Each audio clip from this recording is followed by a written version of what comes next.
जुल्फकार अली भुट्टो दे सकते हैं जिसको फांसी पे चढ़ा दिया गया। हम रसूल बख्श पलीजो दे सकते हैं जिसको कोट लखपत के कैद में 8 साल तक महबूस रखा गया। हम आपको शेख अयाज दे सकते हैं जो साहिवाल जेल में कैद रहा। हम आपको जीएम सैयद दे सकते हैं जिसको गद्दार करार दे दिया गया। हैदर बख्श जतोई दे सकते हैं। हम आपको बेनजीर भुट्टो दे सकते हैं जिसको रावलपिंडी के रास्तों पर कत्ल कर दिया गया।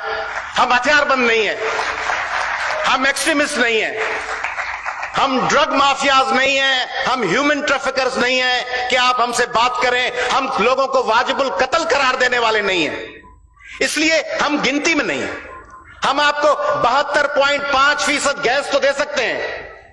3 सूबे 27.5% गैस देते हैं, सिंध 72.5% गैस देता है। पाकिस्तान का 58.5% पेट्रोल सिंध देता है। दुनिया का 6th लार्जेस्ट कोल रिजर्व सिंध में है। 70% टैक्सेस सिंध देता है। बंदरगाह सिंध में है, मगर सिंध को कोई सुनने को तैयार नहीं है। और हमारे लिए आप ही के जुबान के किसी शायर ने कहा था कि असी मुजरम इश्क दे जुर्म दे, असी सुफने लए उडीक, साथे लगन रोज अदालतां, सानू पै जाए रोज तरीक। असी मौसम कच्चे इश्क दे, साडी धुप बड़े ना छां, असी जम दे नाल दे गाबरे, साडी किस्मत मोल न थां। असी भुल्ले वांग कबूतरां, असी पागल वांग हवा, असी अपने आप इबादती, असी अपने आप खुदा। इस मुल्क में हमें सुना ही नहीं गया, हमारी राय की हैसियत ही नहीं है। ये अदलिया की बात हो रही है। अदलिया के हवाले से पाकिस्तान की तारीख को जिस दलदल से निकालने वाले वो चीफ जस्टिस जिसने आके इमरजेंसी को रद्द कर दिया, जिसने सारे मुशर्रफ के इस जुर्म और बर्बरियत और इस जबर के पहिए को उल्टा चला दिया, राणा भगवान दास, कोई कदर नहीं है, उसका कोई जिक्र नहीं होता। कल सारा दिन राणा भगवान दास का कोई जिक्र हुआ, उससे पहले कोई जिक्र होता है? नहीं होता। नहीं होगा जिक्र सजाद अली शाह का जो जम के खड़ा हो गया था। नहीं होगा जिक्र जस्टिस जुनेजो का जिसने नॉमिनेशन फॉर्म रद्द कर दिए थे। जिक्र नहीं है क्योंकि दूर बैठे हैं, दूर यहां से हजारों मील दूर लोग बैठे हुए, उनके सुनने के लिए उनकी आवाज पाकिस्तान की मीडिया की पसंदीदा आवाज नहीं है। पाकिस्तान की टॉप मीडिया की पसंदीदा आवाज नंगर पार्कर और छाछरो और बीपलो नहीं है जहां बच्चे मर रहे हैं। कल एक बच्चा कान्हा कुमार, एक 7-8 साल के बच्चे को कल रेप करके मार दिया गया है बबरलू में, खैरपुर में। चंद दिन पहले एक नौजवान नाजिम जोकियो पाकिस्तान और बर्रे सगीर में कोई शख्स इस तरह मदर नेचर के लिए, इस तरह एनवायरमेंट के लिए, इस तरह अपनी वाइल्ड लाइफ के लिए लड़ा है जिस तरह नाजिम जोकियो अरब शिकारियों के सामने दीवार बन के खड़ा हो गया, उसको कत्ल कर दिया गया। आज उसके देवर को मैनेज किया गया, उसके भाई को, और उसकी बीवी को कैद कर दिया गया है क्योंकि उसकी बीवी कंप्लेनेंट बनना चाह रही है केस में। उसकी बीवी हमारी बहन शीरीन जोकियो कैद में है इस वक्त भी। हमारी एक और बहन फहमीदा सियाल को कुरान पाक हाथ में पकड़े हुए गोलियों से भून दिया गया है। कोई सुओ मोटो सुनने में आया है?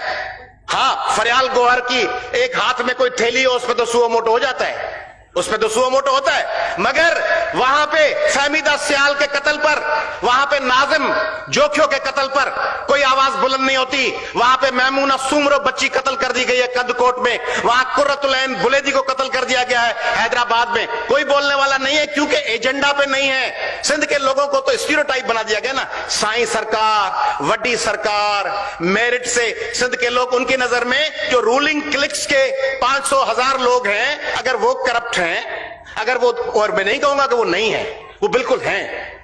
सिंध के रूलिंग क्लिक के लोग पंजाब की रूलिंग क्लिक्स के लोगों से ज्यादा करप्ट हैं।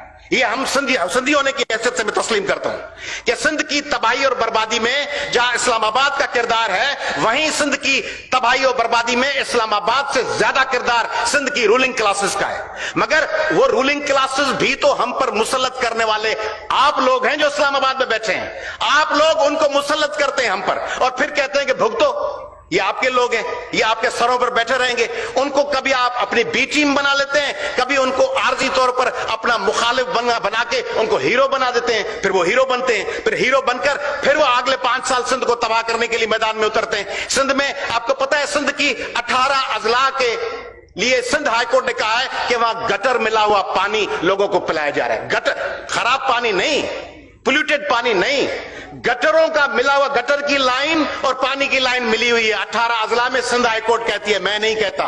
सिंध जहां पे इस वक्त फॉरेस्ट काटे जा चुके हैं, रिवराइन की कच्चे की एरियाज वडेरों और जागीरदारों के पास हैं, और इस्लामाबाद से आकर आप हमारे देहातों की लाखों एकड़ जमीनें कराची में बिल्डर माफिया के हवाले कर देते हैं। और बिल्डर माफिया में कौन बैठे हुए हैं? उनके पार्टनर सिंध की हुकूमत के लोग, उनके एक्स ऑफिसर्स, एक्स मिलिट्री के कर्नल्स और ब्रिगेडियर्स, बहरिया टाउन की एडमिनिस्ट्रेशन सारी वो है, वो लोग बैठे हुए हैं। उन्होंने सिंध के देहातों को मिसमार कर दिया। सिंध के जजायर जो सिंध की टेरिटोरी है, पाकिस्तान की आईन के मुताबिक जो पाकिस्तान के पानी है, उनका पहला वाला हिस्सा इंटरनेशनल वाटर से पहले वो सिंध के प्रोविंस की मिल्कियत है, उसमें कहते हैं जजायर बनाएंगे। सिंध की जमीनें ले ली, सिंध के वसाइल ले लिए, सिंध का, और सबसे ज्यादा लोड शेडिंग गैस की सिंध में, सबसे ज्यादा बिजली की लोड शेडिंग सिंध में। उनको आपने ये डिक्लेयर कर दिया है कि भाई ये मफतूआ इलाका है और ये पट्टे पे दे दिया है। अकबर बादशाह ने पट्टे पे फला खान खानान को दे दिया, अब्दुर्रहीम खान खानान को, बीरबल को पट्टे पे। पहले जो नवाज शरीफ साहब की हुकूमत बैठी थी, हमारे साईं बैठे हुए हैं, परवेज साहब बैठे हुए हैं, पहले नवाज शरीफ साहब की हुकूमत में भी कहा था कि भाई जरदारी साहब के मामलात में मुदाखलत नहीं करना, आप जाने, आपका काम जाने। अब भी पीटीआई की हुकूमत ने कह दिया है हम बयान शयान जारी करेंगे, क्योंकि पीटीआई खुद पाकिस्तान के लोगों को तबाह करने में फोर फ्रंट पे है। महंगाई, जुल्म, जबर, दवाइयां, आटा, गंदम, सब चीजें। तब अब कहते हैं कि इनके साथ मजीद कन्फ्रंट नहीं करना। नवाज शरीफ और पीटीआई की लड़ाई में सिंध को एक दफा फिर बी टीम बनाकर साइड पर रख दिया गया है, क्योंकि उनको यूज करना है, और नतीजा हम सिंध के लोग भुगत रहे हैं। कास्ट हमको पे करनी पड़ रही है, हम तबाह बर्बाद हो चुके हैं। मैं आपके पास शिकायत लेके आया हूं, अभी ये मुख्तसर का कहा जा रहा है, दूसरा राउंड है। मैं आपको बता रहा हूं कि इसी तरह ट्रीट किया गया था दूसरे लोगों को, कहा गया था 4 फुट के लोग हैं, 5 फुट के लोग हैं, मछली खाते हैं, जाहिल हैं, पागल हैं, ये क्या करेंगे? सिंध के लोगों को आप दीवार से लगा रहे हैं इस्लामाबाद के हुक्मरानों, इस तरह करेंगे। इसकी बहुत बड़ी कास्ट नहीं। हम तो वो लोग हैं जो ड्यू शेयर मांगते हैं, हम कहते हैं पाकिस्तान हमारा मुल्क है, इस मुल्क में हमें बराबरी का हिस्सा दिया जाए। मगर पीछे जो दूसरे लोग बैठे हैं, वो अगर कुछ और बैरूनी ताकतों के जरिए मैनेज हो गए तो बड़े भयानक नतायज निकल सकते हैं। शुक्रिया।